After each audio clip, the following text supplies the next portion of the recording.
So the very first book that I want to share with you guys is now becoming, or is a classic, which is The Divine Reality. I've shared this with you guys many times before as well. It's a book Hamza wrote, Hamza Dortzis. May Allah bless him. And this is actually a phenomenal book. Now, I haven't read this recently, although I intend on reading it or going over some of the sections again. But it's a brilliant book, brothers and sisters. It's probably the best book. Look, let's put it this way. Sometimes you guys want books on philosophy and stuff like this. This is an atheism and things like this. If there's only one book you guys read which is related to the topic of philosophy, atheism, Islam, this is the book. This is the book. If you read this, you would never need to read another book in regards to atheism, philosophical arguments for the existence of God, in regards to arguments atheists make against God.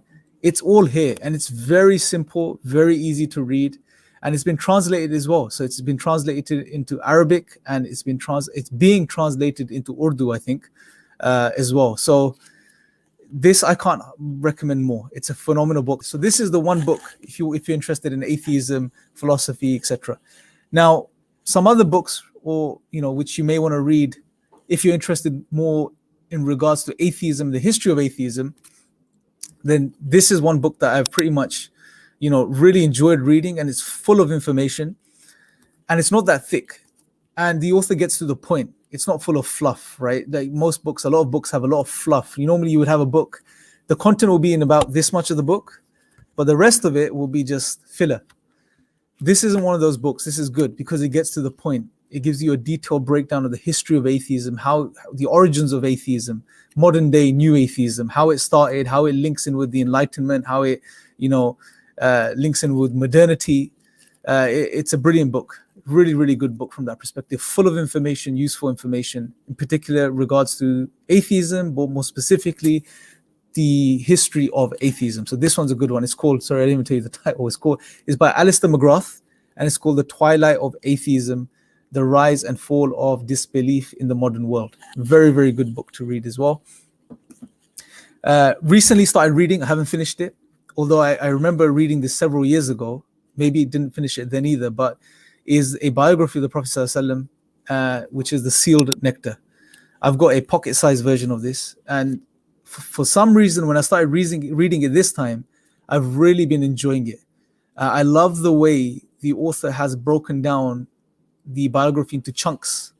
So you don't have, if you have a little time to read, you can just read a chunk and you can move on. And it's, again, something that stands out about this biography to me, brothers and sisters, is it's simple language, it's full of information, it's detailed, but it's not overly detailed. It's not going to give you a headache with too many facts and figures. It's got just enough.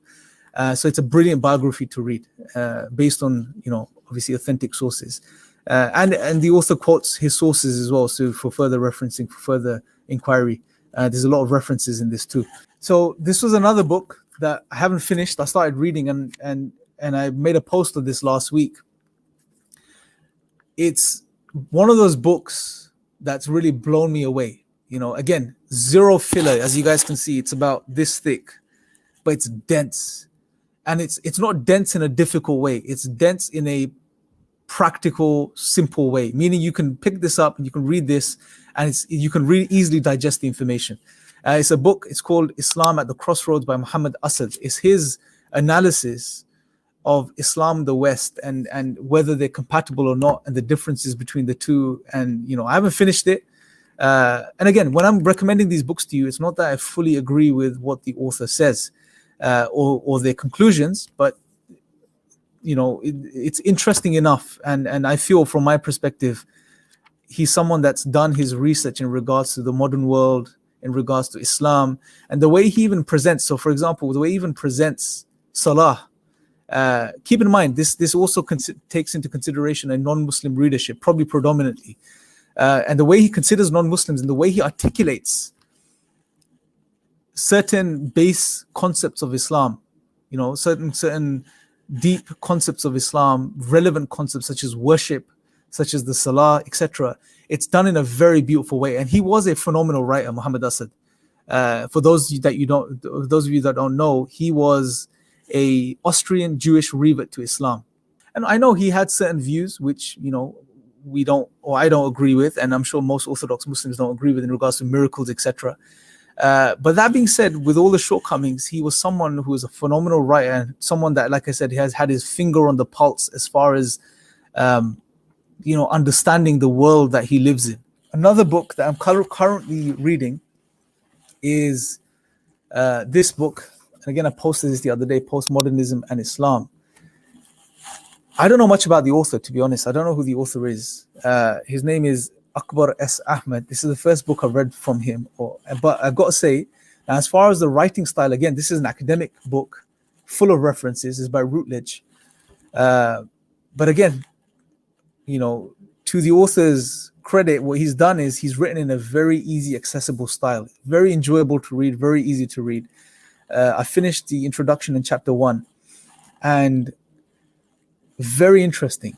And what he's done in the first chapter is lay down the foundation. So what he's done is he's given an image of the West and an image of the Islamic world, and he's tried to write from, obviously he's Muslim, but he's tried to write from a more neutral perspective, and he sort of highlighted the pros and cons of both civilizations.